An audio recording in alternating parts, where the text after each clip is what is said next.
హైదరాబాద్లో fertility scam. అమ్మ నాన్న కలలు విడిపోయాయి. బెగ్గర్స్ నుండి స్పర్మ్ కలెక్ట్ చేసి ఐవీఎఫ్ సక్సెస్ అని కపుల్స్ ని చీట్ చేశారు. 35 లక్షలకి బేబీస్ ని అమ్మిన ర్యాకెట్ బయటపడింది. డిఎన్ఏ టెస్ట్ కోసం వెళ్తే అసలు నిజం బయటపడింది. Doctor Namrata and network multi state baby trafficking suspicious గా మారింది. నమస్తే, ఆంధ్రప్రభకి స్వాగతం. నేను ప్రియా కౌశిక్.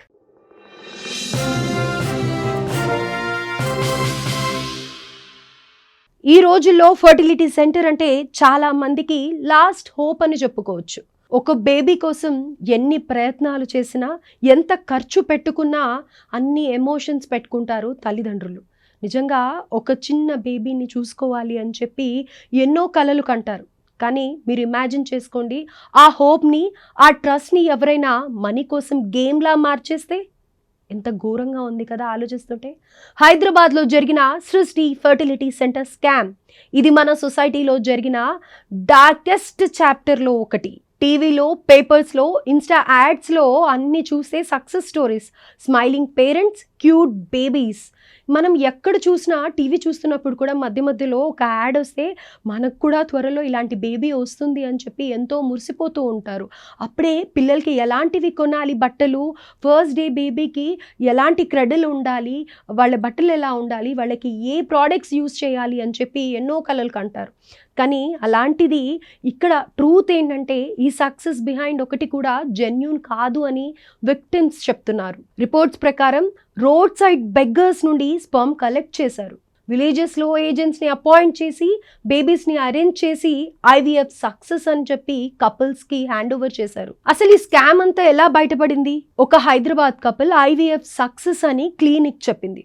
అయితే 3 ఏళ్ళు ఎంతో అల్లారు ముద్దుగా బేబీని పెంచారు. అయితే ఒక రొటీన్ మెడికల్ చెకప్లో బ్లడ్ గ్రూప్ మిస్ మ్యాచ్ అయింది. అక్కడే వాళ్ళకి షాకింగ్ న్యూస్ తెలిసింది. ఏంటంటే డిఎన్ఏ టెస్ట్లో బేబీ వాళ్ళ బయాలజికల్ చైల్డ్ కాదు అని. ఈ విషయం తెలిసిన తర్వాత కంప్లైంట్ చేశారు. డాక్టర్లను అప్రోచ్ అయ్యారు. ఏం జరిగింది అనే కోణంలో అడిగారు, విచారించారు. కానీ ఎక్కడ ఆన్సర్ దొరకలేదు. అయితే పోలీస్ కేసు వేశారు, రిజిస్టర్ చేశారు కేసుని కూడా. మీడియాలో ఈ న్యూస్ బ్రేక్ అయ్యింది. ఇది విన్న తర్వాత ఇంకో విక్టిమ్ కూడా బయటికి వచ్చారు. ఎంతో ఎమోషనల్గా ఉంటారు, ఇలాంటి టాపిక్స్ బయటికి చెప్పరు. సో అలాంటిది మాకు కూడా ఇలానే జరిగింది అని చెప్పి బయటికి వచ్చారు. ఈ సెంటర్ తెలంగాణ, ఆంధ్ర, కర్ణాటక నుండి పేరెంట్స్ని అట్రాక్ట్ చేస్తూ ఉంటారు. ఇన్ఫర్టిలిటీ అనేది ఒక సెన్సిటివ్ మ్యాటర్ కాబట్టి విక్టిమ్స్ సైలెన్స్లోనే ఉంటారు.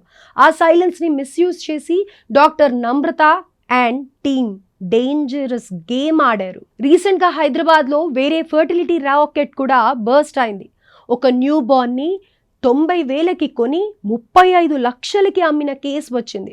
Multiple FIRs, DNA miss match, surrogacy fraud, lakhs cheating జరిగింది. షాకింగ్ పార్ట్ ఏంటంటే ట్రూత్ తెలిసిన కపుల్కి క్లినిక్ చెప్పింది బేబీని రిటర్న్ చేయమని, వీలవుతే ఇంకొక బేబీని మీకు ఇస్తాము అని చెప్పి. ఇదేమన్నా అంగట్లో బొమ్మనా, ఒకటి కాకపోతే ఇంకొకటి ఇవ్వటానికి? అసలు ఈ స్కామ్ ప్యాటర్న్ ఏంటి అని ఆలోచిస్తే దీనికి ఒక పెద్ద ఏజెంట్స్ నెట్వర్క్ ఉందన్నమాట. వీళ్ళు ఊర్లలో ఏజెంట్స్ని అపాయింట్ చేస్తారు. అపాయింట్ చేసిన తర్వాత ఎవరైతే చాలా తక్కువగా డబ్బులకి ఇబ్బంది పడుతూ ఉంటారో అలాంటి వాళ్ళనే టార్గెట్ చేస్తారనమాట. అలాగే రోడ్ సైడ్ బెగ్గర్స్ ఉంటూ ఉంటారు కదా, వాళ్ళకి 200 నుంచి 500 రూపాయల వరకు ఇచ్చేసి స్పర్మ్ కలెక్ట్ చేస్తూ ఉంటారు. ఫోన్ వీడియోస్ చూపించి వాళ్ళని రెచ్చగొట్టి ఇలా స్పర్మ్స్ కలెక్ట్ చేసి ఇస్తూ ఉంటారు. దీన్నే బేబీ ట్రాఫికింగ్ అని కూడా అంటూ ఉంటారు. బేబీ ట్రాఫికింగ్ అని ఎందుకు అంటున్నాను అంటే ఇది సస్పీషియస్ సోర్సెస్ నుండి బేబీస్ని అరేంజ్ చేయడం. అసలు ఎవరో వాళ్ళు ఎక్కడుంటారో తెలియదు, ఆ బెగ్గర్స్కి ఎలాంటి ఫుడ్ ఉంటుందో తెలియదు.